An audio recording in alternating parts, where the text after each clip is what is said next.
Hi guys, welcome back to my channel. If you're new here, my name is Hetvi, and in this video, as you guys have probably guessed from the video's title, it's slightly different from what my usual videos are like, but I wanted to create this video dedicated towards those of you who are wanting to pursue further studies or who are looking into going into university, since we are heading towards the end of this year's academic year and the beginning of next year. We're all starting to plan as to where we're heading, especially if you're doing your A-levels or if you're taking a gap year and you're considering to pursue your further studies again. I would like you guys to have a set of criteria that you consider when you are deciding on what university you are selecting to pursue your course. And this can be extremely important because you will be spending X amount of time at that university, and so if you've been well informed of general terms about the university, about the course, you could make a much more informed decision. So without further ado guys, let's dive straight in. So firstly, I would like to encourage you guys to go to as many open days or taster sessions that they have available, and there's a good reason for this. Number one, you'll get a feel of what the university is like, where it's located, whether or not you're able to adjust to that location or that environment, kind of what the ambience is like and how the people there are like. Sometimes, just by going to an open day, you can tell whether or not you'll settle in well or not, whether or not you'll find that place to be comfortable, because you will be there again for an extended period of time. Depending on what course you've selected, it can vary from 3 years to up to 6 or 7 years, depending on whether or not you've got a foundation year included. When you decide on your university, make sure that you are taking this into consideration. Number two, I'd like you to speak to as many students as you can, or alumni students as you can, because you will get a feel of what that university life is there, right? Because they've lived there, or because they are, studying that particular course they're wanting to study, they'll have a good idea of, what it entails, how they're liking it, what they had expected, what it's like, what it's actually like, whether it meets kind of what they had thought for it to have been like. And just a general idea of what it'll be like for you. And there's a lot that you can learn from other people's experiences that I believe can most certainly help you and direct you towards making a more informed decision.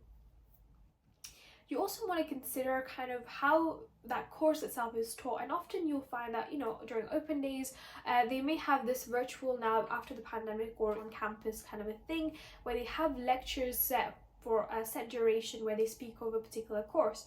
And I'd encourage you to actually go and sit in those lectures and hear them out, because there's a lot that you can learn from those lectures. They inform of how they teach that course, what their entry requirements are, how they assess that course. Again, that's extremely important, because I know for a matter of fact that some courses are more theory based or are more practical based, but they don't have particular exams, and they just have coursework, whilst others may have exams. So if you find that your strong point is exams, and you don't mind sitting exams, you might select universities and courses that are more tailored towards having examinations. Whilst if you're someone who wants to do a particular course but don't like the exam kind of aspect of it, there may be different universities that may just offer it based on coursework assessments. Right, so there is that facility there. So make sure that you're actually looking into the course quite well and in depth to kind of gain that understanding, and that is why it's very important for you to actually go and sit in these lectures. You will learn a lot about your particular course and how it's going to be delivered. For biomedical science that I did pursue, I can say for a matter of fact that it did vary depending on what universities you select, whether or not they were accredited or not. What accreditation means is essentially that once I've completed my degree, I'm able to practice what I've learned in a lab. Whilst those universities that aren't accredited, I would have to get that accreditation by going to labs and kind of being assessed and stuff, and clearing my accreditation before I can then start working there. So there's that difference, and so when I selected what university I wanted to go to, that was a big part of it, because I wanted it to be that once I've completed the degree, if I wanted to then start working, I can start working straight away. I wouldn't have to then go through that process of getting accredited. So that can be something that you might want to consider. Again, another thing that I think is worth considering is whether or not you like moving away from home or like staying at home, whether or not it's you moving to a rural place or another city place, of course if you belong from a city area, or vice versa, because that can make it a lot easier for you to decide what university you want to select again.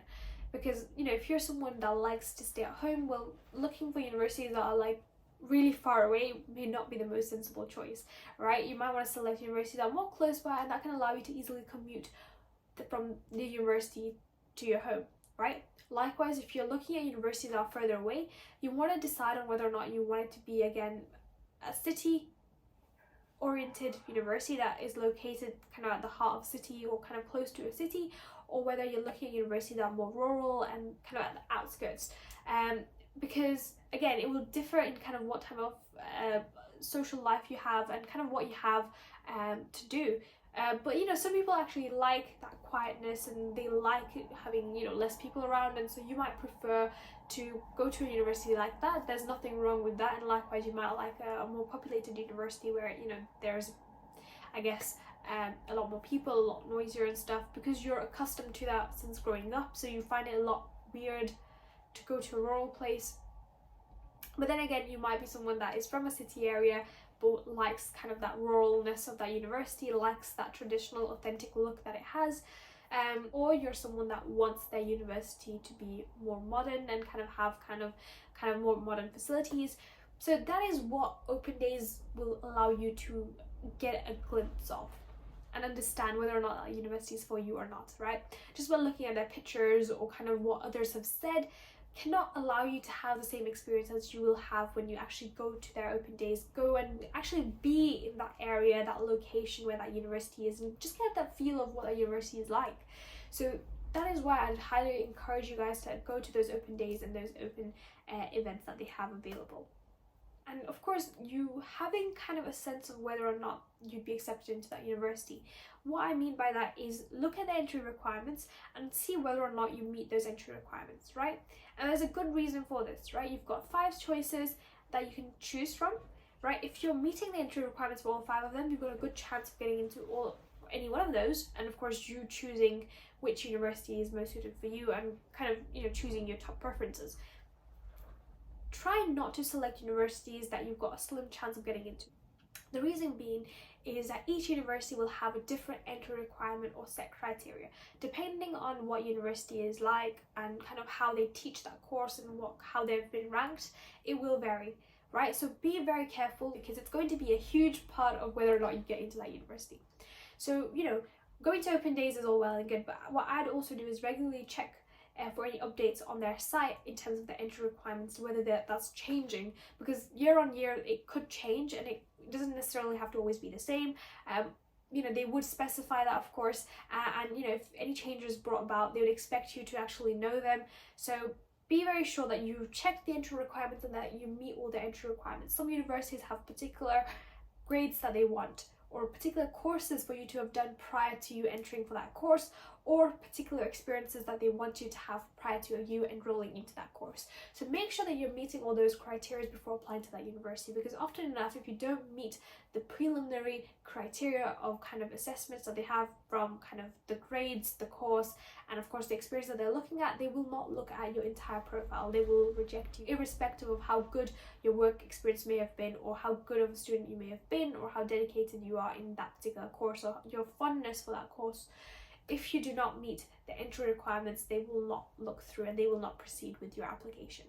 It's also very important to consider whether or not interview process is part of their criteria, right? Some universities will have interviews that they have for a particular course. I know medicine is one of them, biomedical science again is one of them, pharmacy likewise is also one of them. It's not only the sciences, but I know economics was also one of those courses that had interviews. I know one of my friends who did economics had an interview before she was enrolled into her course. So, you know, be wary of whether or not you have other elements that you need to consider prior to your enrollment, right?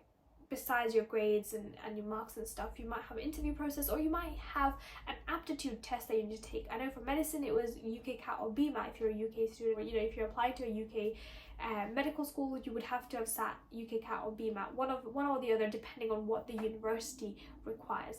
And each university will have their own set criteria. Some universities wanted UKCAT, some wanted BMAT. So, you know, you had to sit the appropriate aptitude test to get into that medical school. You know, say for example, you sat the UKCAT, but the university you applied to wanted BMAT, you would have had to have sat the BMAT and the UKCAT if half of yours were UKCAT and half of them were BMAT. I hope I'm making sense. So what I'm trying to say is that make sure that you familiarize yourself with what the intro requirements are, what additional requirements are for you to gain a place into that course at that particular university, or at least have a fair shot of getting a chance of being in that university and doing that course.